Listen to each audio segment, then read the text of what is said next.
So the doctor was like on me, spreading me. I could feel it like tear. And it's like... Hiya, Bobby. Hi, Ken. You want to go for a ride? Sure, Ken. Jump in.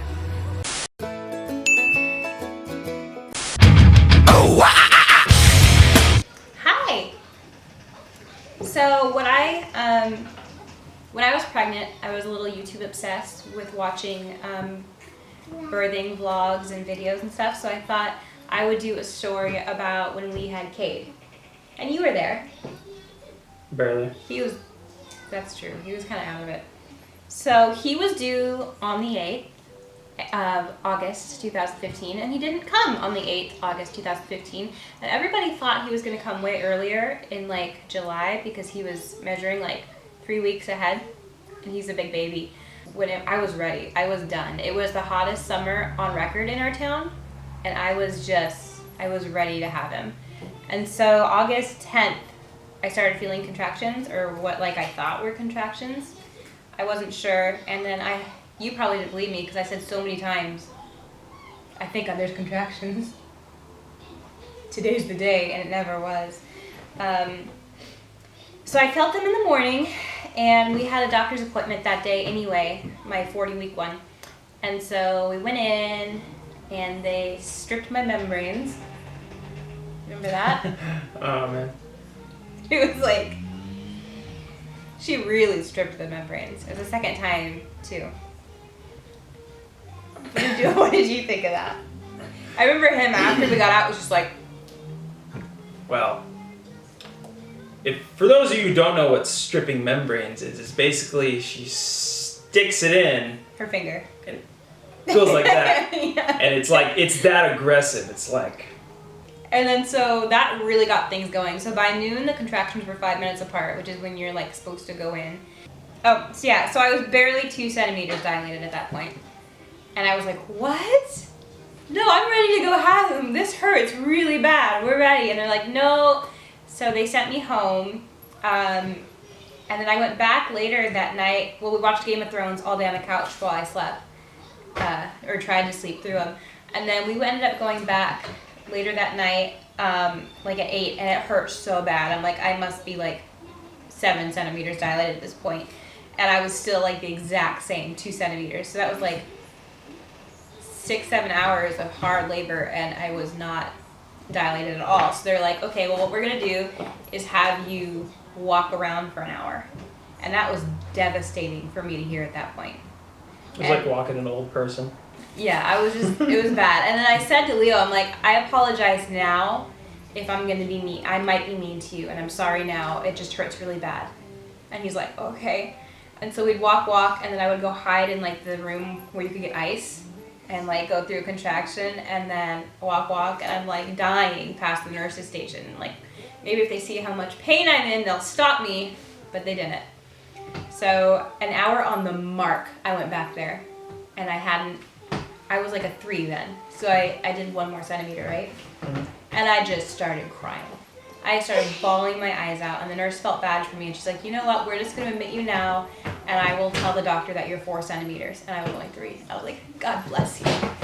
So they admitted me, and I got an epidural right away. Yeah.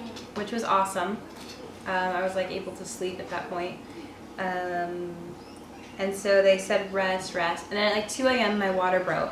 And the nurse happened to be in there checking on me at that time. And so the nurse is over here, I feel my water break, and instead of saying, nurse, my water broke, I say, Leo, I think my water broke.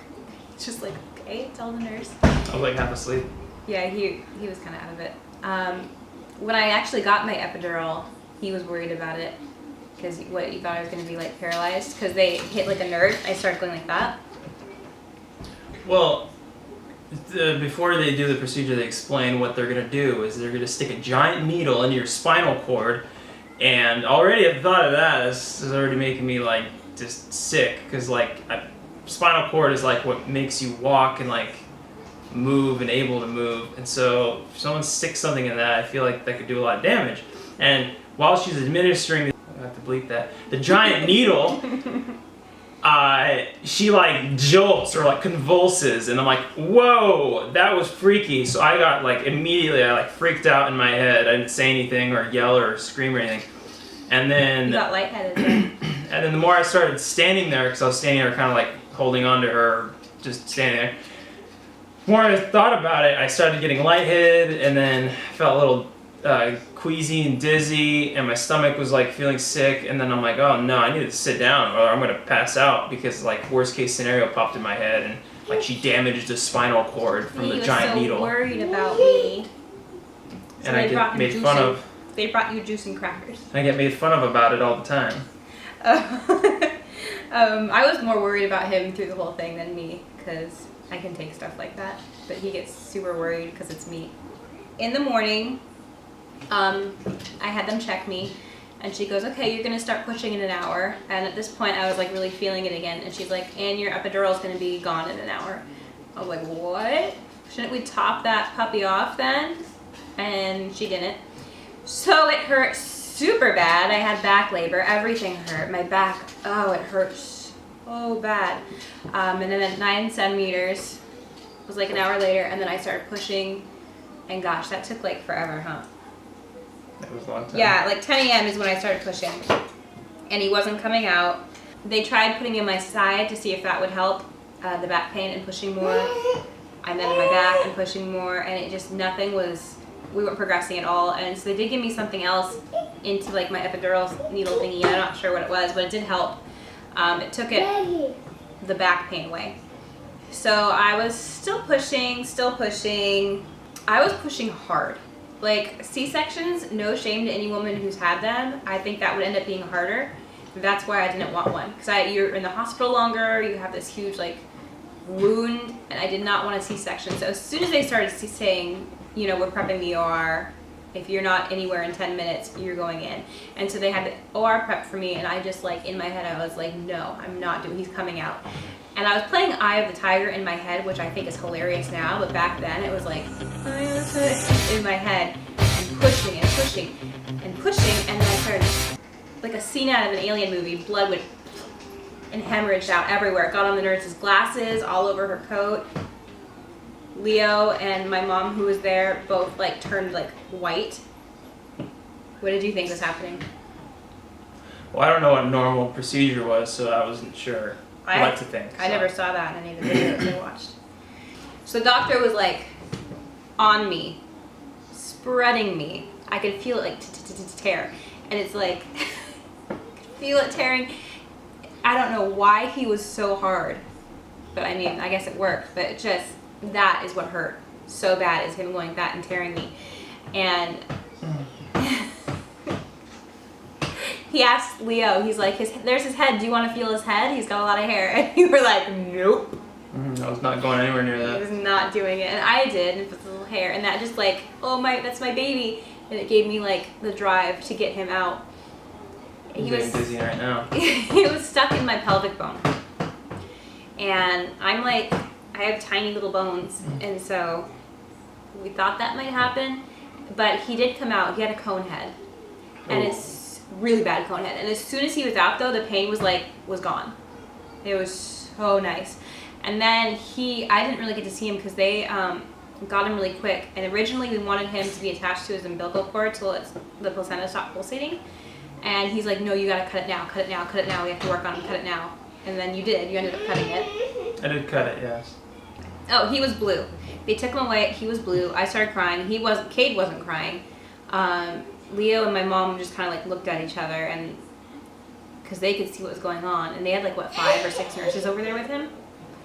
And I just kept saying, is he okay? Is he okay? And the doctor who was then stitching me up, I had to have 28 stitches down there, was like, he's fine, he's fine, he's fine. And then it seemed like forever till he cried, but it must have only been like a minute. Yeah, it was like about a minute tops, so. But you guys saw him more than I did. They took him away really quick. Little alien baby. He was blue, right? Mm-hmm. Very blue. And he was 8 pounds, 7 ounces. I had gestational diabetes, so I stuck to the diet like a pro. And they said, yeah, they were like, no one's ever done it this good before. And they said if I hadn't done that, he probably would have been like an 11 or 12 pound baby. He was 10 pounds. when you were born. So Kade was 8 pounds 7 ounces. He was born at 12:10 in the afternoon, and he was perfect with his blonde hair. He was 21 and 1/4 inches long.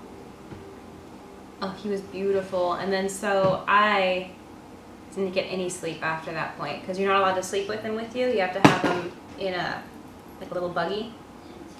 And I just stared at him the first night. I couldn't go to bed. I was just looking at him like, oh my God, I made this. And so the next day the nurses were like, you need to go to bed. Can we take him to the nursery for you? And I was like, hell no, we're not taking my baby to a nursery. And you know, all those horror stories of babies being switched and stuff. So I just put him in his little thingy and he slept. You watched him for a while. You were out of it for a long time. And Leo would be like, I was so tired. Oh. You were tired. Yeah. And they ended up keeping us 2 days longer than normal because of my hemorrhaging blood and all the stitches, and I was just, it was a mess down there. We're all good now though. You should wear a diaper. Everyone wears diapers. You know those mesh underwear that they give you when you have a baby? Those are bomb. Take as many of those home as you can. So that was how Kade came to be. Aww. My sweet little baby boy. And maybe we'll have another birthing video sometime this year or next year.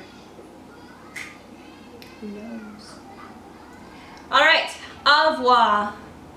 How do you say bye in Russian? До свидания. Yeah.